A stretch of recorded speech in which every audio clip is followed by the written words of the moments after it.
Assalamualaikum warahmatullahi wabarakatuh. Sebelumnya, perkenalkan nama saya Muhammad Abdizaluddin dari Prodi Pendidikan Agama Islam.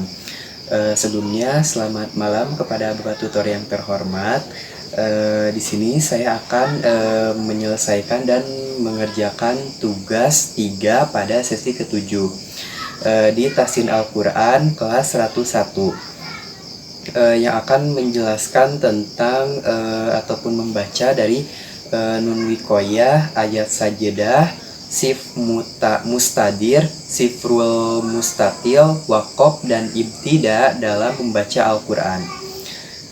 Yang pertama yaitu ada Nun Wikoyah. Nun Wikoyah itu berarti nun penjaga. Nah, nun yang harus dibaca kasroh ketika tanwin bertemu atau ketemu hamzah wasol, agar tanwinnya tetap terjaga. Di dalam Al-Quran itu terdapat di banyak tempat, contohnya di dalam Quran surat Al-A'raf, surah ke-7 ayat 164. A'udzu billahi minasyaitonir rajim. Bismillahirrahmanirrahim. Wa iz qalas ummatum minhum lima ta'iduna qaumanillahu muhlikuhum aw mu'adzibuhum azaban syadida. Contohnya itu qaumanillah. Nunnya dibaca. Dan juga contoh kedua dari nun wikoyah ada pada surat Al-Qiyamah ayat 30 juz 29 halaman 578. A'udzu billahi minasyaitonir rajim. Bismillahirrahmanirrahim. Ila rabbika yauma izinil masaq.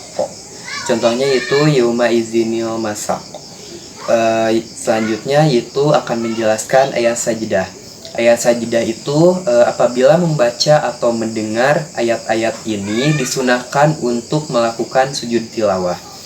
Bacaan sujud tilawah itu ada beberapa, tapi yang paling mudah itu adalah sajada lillahi ma fis samawati wa ma fil ardh.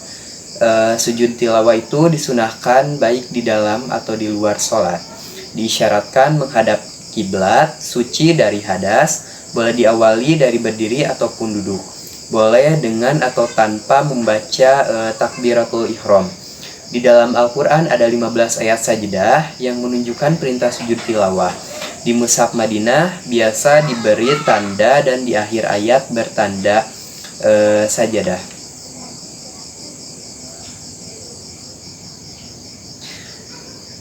Untuk selanjutnya yaitu ada Sifrul Mustatilul Qaim.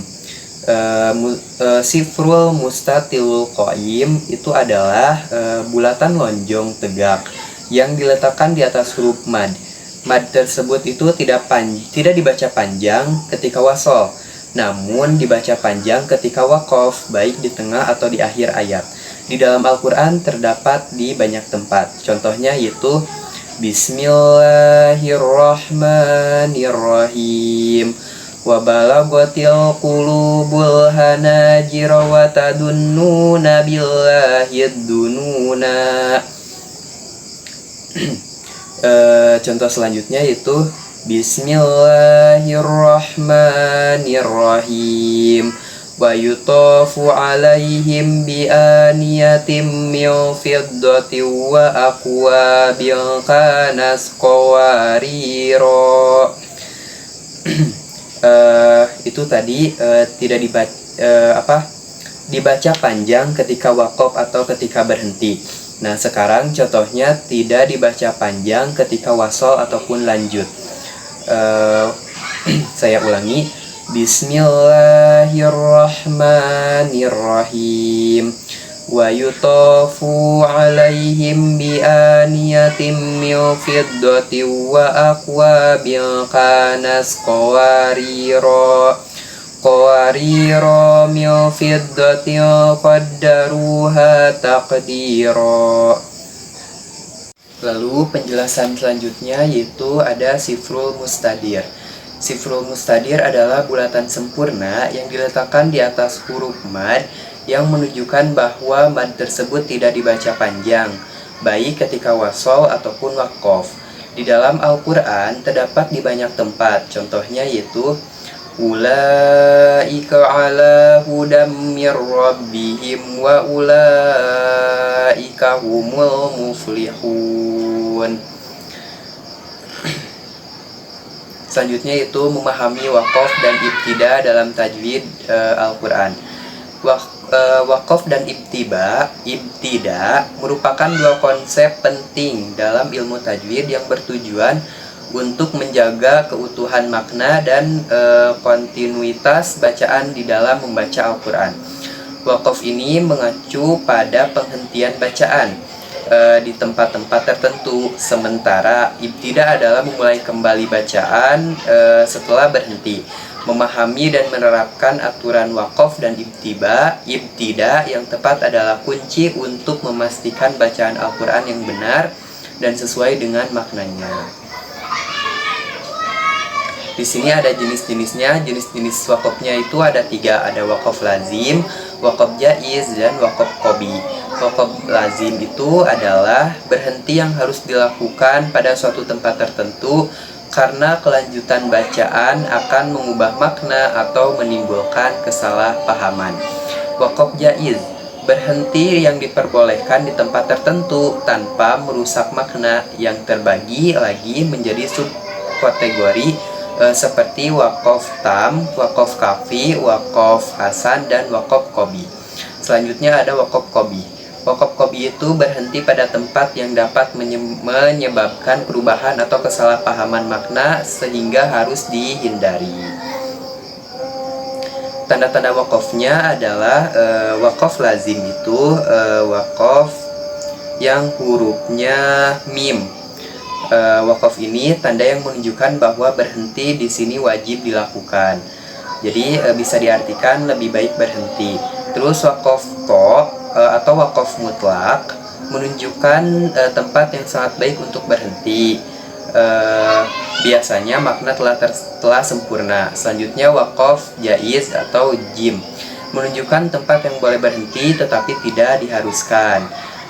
Selanjutnya itu waqaf la, waqaf manu ya, menunjukkan tempat yang tidak boleh berhenti ketika akan merusak makna ya. Jadi waqaf mamnu ini bisa diartikan jangan berhenti ya. Terus ada pentingnya waqaf dan ibtida. Selanjutnya itu pentingnya waqaf dan ibtida. Yang pertama yaitu menjaga makna, yang kedua mempermudah bacaan, yang ketiga penting dalam tahsin. Kita bahas dulu yang pertama yaitu menjaga makna. Waqaf dan ibtida itu yang dapat memastikan bahwa makna dari ayat Al-Quran tetap terjaga dan tidak berubah. Yang kedua ada mempermudah bacaan. Dengan berhenti dan memulai kembali di tempat yang tepat, pembaca dapat memahami Al-Quran dengan baik. Terus yang ketiga di sini penting dalam tahsin. Memahami waqaf dan ibtida adalah kunci untuk memastikan bacaan Al-Quran yang baik dan benar dalam proses tahsin serta memperbaiki bacaan. Contoh praktik waqaf dan ibtida, yang pertama itu berhenti yaitu waqaf. Contohnya pada surat Al-Fatihah, berhenti pada Bismillahirrahmanirrahim, Alhamdulillahi Rabbil Alamin. Yang kedua yaitu memulai kembali yang disebut dengan ibtida. Kemudian memulai kembali bacaan dengan Ar-Rahmanir. Dan yang ketiga yaitu hasil. Ini merupakan contoh waqaf tam dan ibtida yang baik untuk menjaga keutuhan makna ayat. Sekian dari saya, mohon maaf bila terdapat kesalahan dari kata ataupun perbuatan. Mohon maaf, mungkin cukup sekian dari saya. Sekian dan terima kasih. Wassalamualaikum warahmatullahi wabarakatuh.